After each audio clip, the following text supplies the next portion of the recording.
It's one of the things I don't think people understand who are not involved in trying to get legislation passed in the city.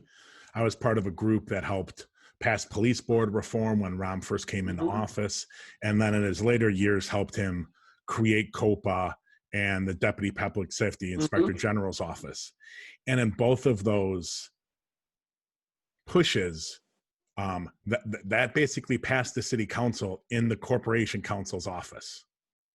I remember a meeting years ago with Felicia Davis when Rom first got in. We were, Mhm. in the Corp Council's office, two intergovernmental affairs lackeys, the patronage people, and at the end of the meeting, you get this Description. little lackey says, "Okay, it'll pass police and fire next Wednesday, and it'll pass the city council the week after."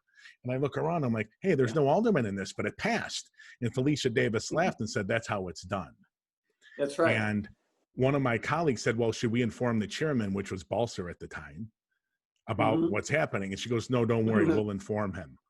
Yeah. And that was that was the definitive proof we needed that it all resides on the fifth floor and almost nothing Kind of matters like outside of it. kind of like the way Putin treats the Duma. Yeah, It's like, right. It was yeah, astounding the to Duma me. will pass this on Wednesday. Right. And It, go ahead. they do everything but short. I mean, they're. It's. I've always said that the governmental system in Chicago so much reflects the old Soviet system. Remember, the old man Daley was the chairman of the party and the head of the government. Khrushchev was the chairman of the party and the head of the government. So I always laughed. I said, they mirror that system. The only thing that they don't do is they don't assassinate their opponents. They politically assassinate their opponents, but they don't physically assassinate them. Right. No, that is exactly it. It just astounds me how little from most aldermen, how little movement there is in anything unless they get the okay from the fifth floor to move. At least that was And my experience under Rahman before him.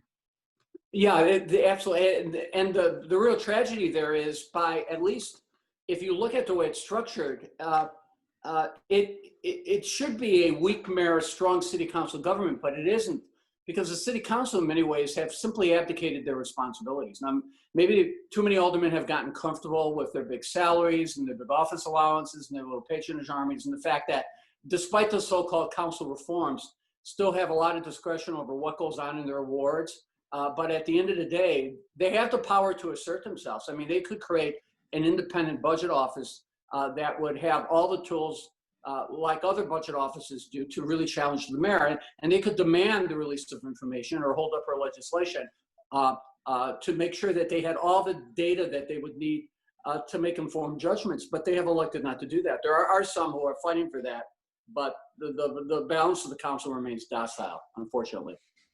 Yeah, the parking meter deal should be if it there's nothing you can do about the past, but that should have been the wake up call for the city council. Yes. That was such an unprecedented disaster. And that huge contractor deal was just plopped on their desks at the last minute. I mean, you've seen that done at the state legislative level too, particularly with the demise of the kind of the proportional representation. If you remember, Yep. Quinn's resolution that really removed opposition from the state legislature, and I remember working for the state legislature.